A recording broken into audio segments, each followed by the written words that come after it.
If you love decorating for Christmas with reindeer, then this is the video for you. Hi there, my name is Sandra and I'm the creator at DIYs at the Schwowin's Nest. My first project is really simple to do, but it has a beautiful look and it has so many nice details in it that I think it looks high end. You'll have to let me know what you think. I'm just taking one of these MDF boards. This was something I had extra laying around my house, but you could definitely use a Dollar Tree sign or any type of wood that you have. I only need to paint around the edges because I'm going to be putting a paper on top of this with my design. So I'm just going to go around the edges and the sides and then let it dry. As you can see here, I did decide to do just one coat through the middle of the sign. And now I'm taking these wood garden stakes and I've cut them down to size and I'm painting them with Folk Art Parisian Gray chalk paint. That's going to match the design I'm using for this sign. I created a design and now I'm just going to apply it with a glue stick. I just printed it out on regular 8.5 by 11 printer paper and this is what it looks like. I got the inspiration from a photo that I saw online and I will have this available as a free printable on my website. If you've not been to my website yet, there's a link down in my description box and there's instructions at the top of the free printables page to tell you what you need to do.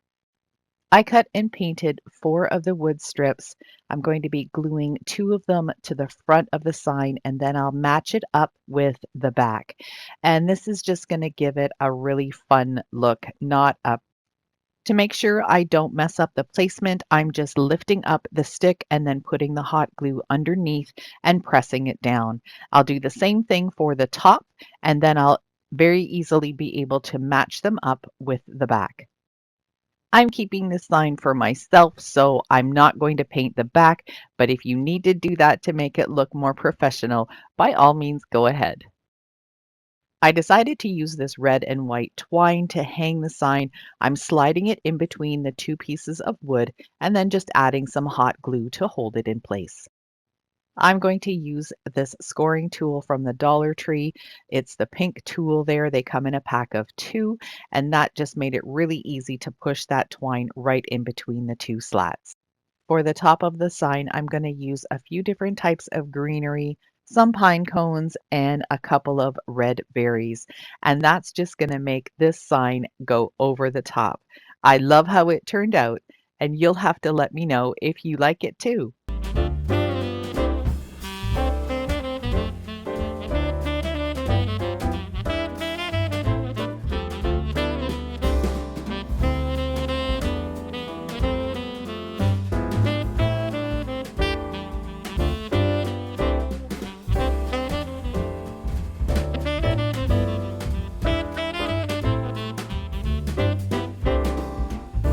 Christmas is the time to celebrate with friends, and what better way to celebrate on YouTube than to collaborate with some of my YouTube friends. Today's video is hosted by Make It With Mia, whose theme is hot chocolate, so you're gonna want to go see what she's created. I'm also joined by Kiki DIYs, whose theme was gingerbread, so you're gonna want to head over to her channel to see what she's created. And finally, Create with Amy 507, who did some beautiful Christmas tree decor ideas. And of course, you're watching my video and my theme was reindeer. I'll have a playlist link down in my description box, so when you're done watching my video, go check it out. If you like to craft and you want to make your own Christmas decor, it doesn't always have to be so detailed and intricate. This is a really simple way to create a beautiful decorative piece for Christmas. I'm using some white paint and I'm adding some baking soda until I get the thickness and the texture that I want. Then I'm going to be taking this plastic clear reindeer that I picked up at my local dollar store, and I'm going to give it 2 coats of this baking soda paint. With this paint, you've got to make sure that the first coat is completely dry. Otherwise, you're just going to take off what you've already put on. And because this is such a slick surface, you've got to be careful with that. I could have sprayed it with some sealer ahead of time or even given it a coat of Mod Podge, and that would just help the paint stick a little bit better. I had this frame in my stash that I picked up a while ago, I think, at the thrift store. It's an iron frame. It's beautiful, but it doesn't have a backing. So I'm just taking some of that MDF board again and cutting out a circle to fit right inside the frame. Since it's going to be glued onto the back of the frame, you're not going to see the edges. So I'm just going to take my utility knife here and I'm going to use my ruler and just score off a whole bunch of corners. And I know these are straight cuts, but you can definitely sand it down and make it into more of a smoother cut. This was just the easiest way that I could figure out how to create this oval shape. To glue it inside, because this was metal, I didn't want to use hot glue. I used my Weld Bond glue and then put a few of my paint jars on top and let it sit for a couple of hours to dry. Now it's really solid. I'm giving it a couple of coats of white paint, and this is just regular white acrylic paint or latex paint that you can buy at the hardware store. I'm not going over the frame portion too much. I want some of that rustic look to shine through, but I do want to cover up that sort of teal blue that it's painted. And I will give the board itself a few coats just to make it nice and white. Once everything was dry, I simply styled the reindeer with a few bottle brush trees, and I think it looks beautiful.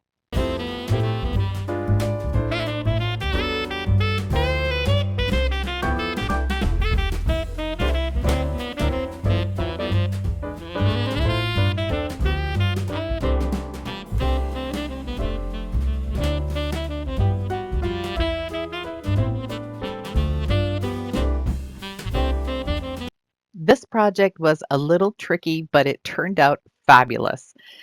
I created a stencil with just some removable vinyl. I got a few rolls at Michael's when they were on clearance for $3, and that's perfect. That's like a buck a foot. So I decided to use this as my stencil material. I created a huge stencil with some Christmas trees and some reindeer, and now I'm just taking my time and weeding everything out.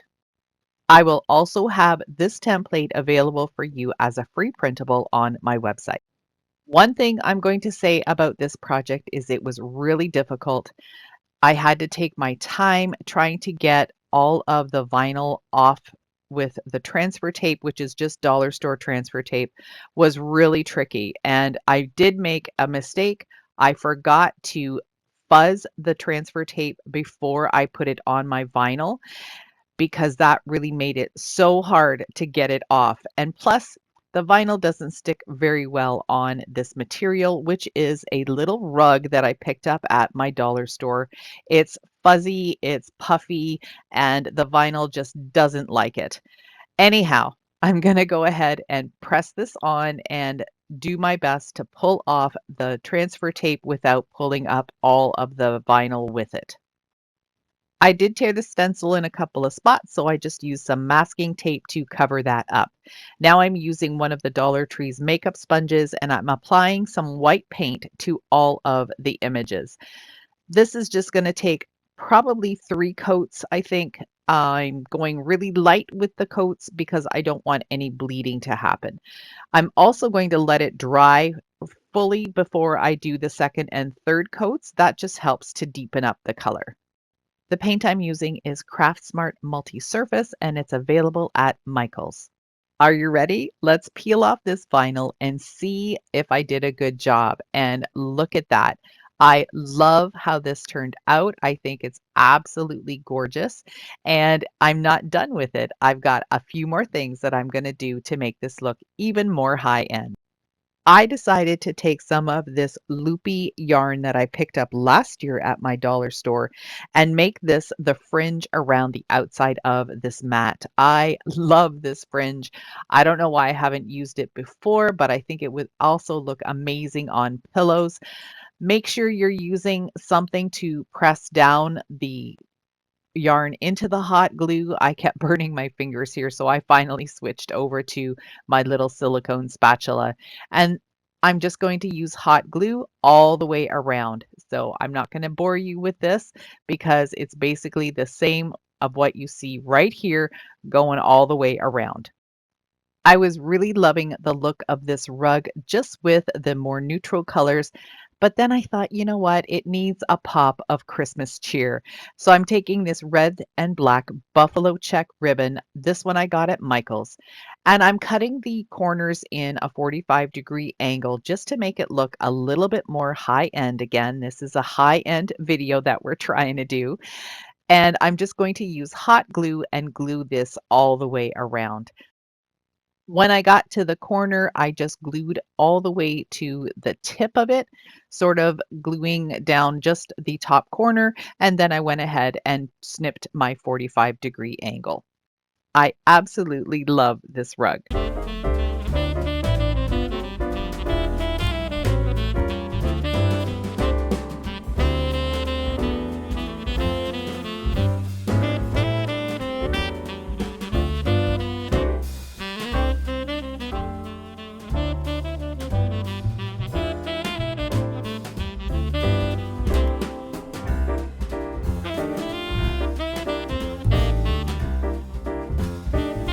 This next project is pretty sweet too.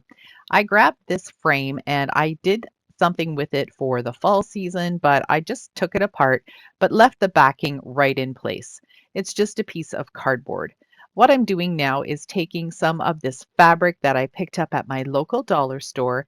I believe it was 3 feet or more for $4. I can't remember. But anyhow, it's really pretty and it looks like burlap, but it's actually a really nice soft fabric. I'm just going to go ahead and hot glue the edge of it all the way around the frame, and then I'll trim off the excess with a utility knife. You could also use some Mod Podge or even a glue stick to adhere the fabric right onto the cardboard backing. I tried something new with my Cricut this time, and it's the offset function. What that means is it's going to create an exact shape right behind the image that you're using. So I took the reindeer shape and then I created an offset and then I cut it out in red vinyl. I'm just going to use my little mini heat press that I got from Hippo, and that works really well just for adding the vinyl right onto the fabric. If you don't have a Cricut or any heat transfer vinyl, you could definitely cut this out with scissors. It wasn't that difficult of a design, but you'd have to make sure that you do the smaller reindeer with the exact proportions all the way around, or it might look a little off. The second image that I cut out was just on some cardstock. I'm using a glue stick and I'm going to just apply that to the back of the reindeer and then add him right on top of the heat transfer vinyl. You'll see that this reindeer has a little bit more detail to him rather than the big chunky look that you see on the red one. I really love the look of this and how it turned out, so I'm definitely going to be using that new offset function that I found in my Cricut design space. For this frame, I decided to put the greenery on the bottom of the frame rather than the top, just to change things up a bit. I'm adding some of these picks from the Dollar Tree. I'm also going to use some of the boxwood that you see there, some pine cones, and some berries. And I like to add different types of greenery into my projects because that just makes it look, again, a little bit more high end. If you use the same greenery all the time, it's just going to kind of look okay. But as soon as you add different types for more texture, it looks amazing. When I'm doing additional accents like this greenery, I try to make it symmetrical on both sides, which means I want to try and do the same. So I'll do one piece on one side and do the other piece on the other side, like you see me doing here with the berries. Then I know I'll keep myself on track. The final touch for this piece was to add a burlap bow. Now, you guys know I'm not really a bow person, but I've kind of been growing into it over the last year or so. And I just wanted something really simple. But I will be adding a few more picks of greenery and another berry and pine cone right on top of the bow to give it again more of a finished and professional look.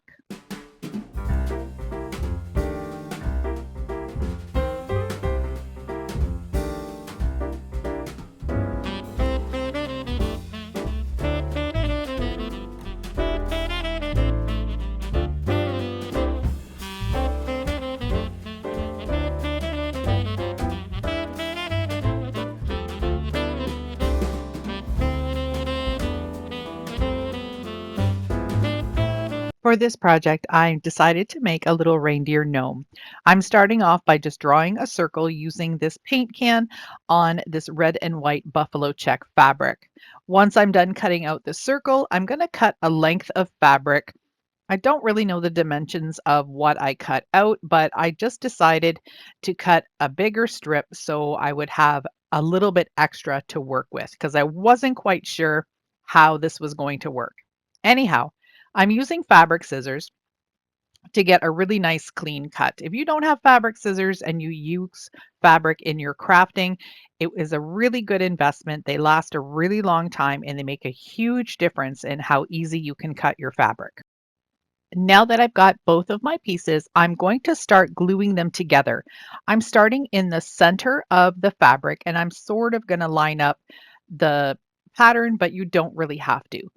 I'm starting by putting a little dab of hot glue about an half an inch or so at the top and making sure that those first two pieces are glued together really well. Then I'm going to pick it up and I'm going to be bending the fabric so it can match the edge of the circle. And that's going to give me a tube with a flat bottom, which will allow the gnome to stand up really nice and firm and not topple over. I kept this part of the video in regular speed because I wanted you to be able to see exactly how I'm doing this. It can be a little tricky to explain, but I'm going to give it a shot. So put some glue on your rectangle and then kind of spin your circle so it lines up with the edge of the rectangle. And you can see here that I'm already starting to get a little bit of a cylinder put together.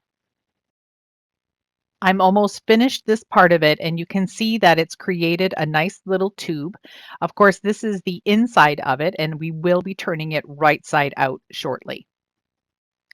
For the side seam, I'm just going to take my hot glue and glue it kind of as close to the center as I can. As you can see here, sort of like right by where the circle starts. And I'm just going to put a bead of glue all the way down and then glue those pieces together and cut off any excess.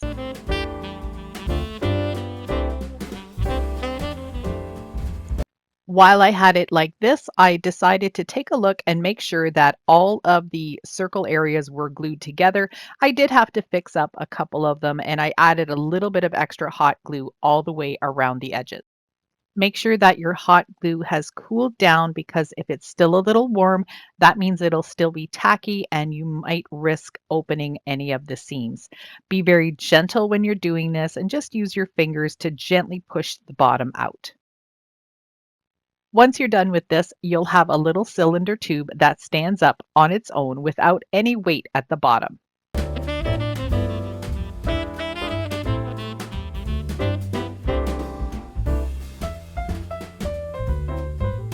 Next, you're going to take a little piece of fiberfill or quilt batting or whatever you have, kind of pull it apart so it's nice and fluffy, and then stick it down into the very bottom. You kind of want to squish it down a little wee bit down to the bottom. Then you're going to take something to weigh it down.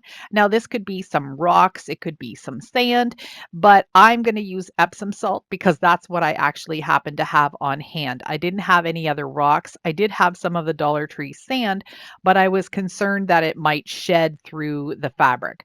So just put enough in that will give you a little bit of weight, kind of smack it down like you see me doing here. And now that'll just hold it in place. I'm going to take some more fiber fill and stuff it almost to the top. You can do whatever you want, but I want this bottom to be really nice and full. To close this off, I'm just using a little piece of twine. I'm going to just gather around the top and then tie it really nice and tight with a couple of knots. This will ensure that nothing comes apart. I decided to use some of this faux fur white ribbon that I got at my local dollar store. I'm using Dollar Tree's little tiny scissors to be able to cut through the fabric portion, but not all the way to the fur. If you do that, you're not going to get this nice little fluffy edge. You're going to get a cut edge. So that's really important. Make sure that you're just cutting the fabric portion and not the fur itself. I'm using the same technique on the sides to cut out a little bit of an angle and give him the look of a little fluffy pointed beard. And you can see how nicely I still get that fluff at the end when I don't cut through the whole fur portion. I've got my little gnome body sitting straight up and I make sure that I had the seam at the back. I'm using a little bit of hot glue in the center of my beard and I'm going to make sure that that adheres really well before I move on to the other edges. I'm going to just add a little bit of hot glue and then hold it down and press it into place. And that will definitely be enough to keep this beard on. Once that is firmly in place, I'll do the other side the same way.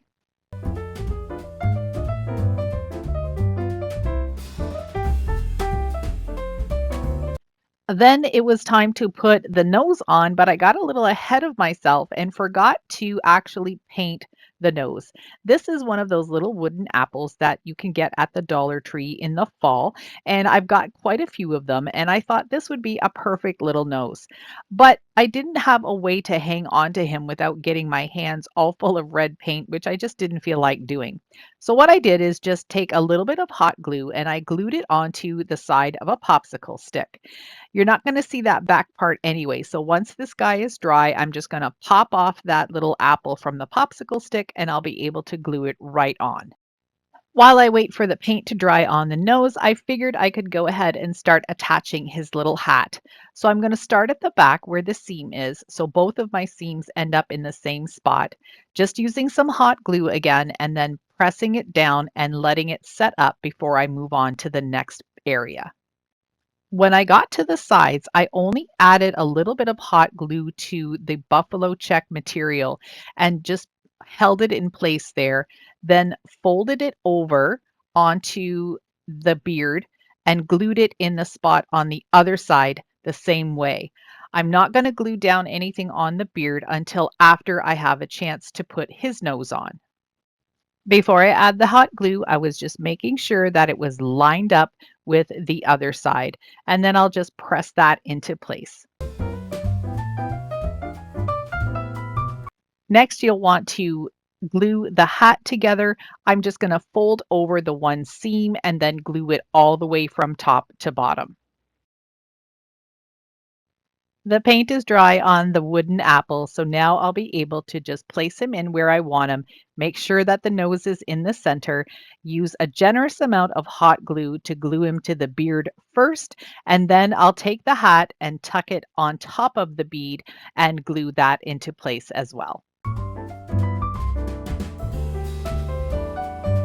Finally, then I'm going to glue down the rest of his hat onto the beard, just putting a little bead of hot glue and pressing it into place on both sides. Looking at his hat this way, I thought it was a little too long, so I cut off a couple of inches, and I shouldn't have because it ended up being kind of a little too short in the end. But what I'm going to do here is just kind of crinkle it together here and use some red and white butcher twine just to hold it together and then flop his hat down on the one side. Here's where I realized that it was a little too short. When I flopped it down on the one side, I really would have liked it to hang a little bit further down, but that's okay. You know, you learn as you go. So next time I make a little gnome, I'll know to keep his hat just a little bit longer. I tied a shoestring bow with the rest of the red and white twine, and then I added this little red and white gingham bow right underneath as well. And I think that just added a really cute, whimsical look to him. I needed to find something to use for his antlers, so I had this little pack of fall leaves that are the leather ones that a sweet friend, Kimberly, sent to me in a box of goodies, and I'm just going to hot glue those right into the hat. Now, these probably could have been shaped a little bit differently, and you'll see in the final pictures that I did do them a little bit differently, but I think he turned out pretty cute anyway. Maybe not so high end, but I love them.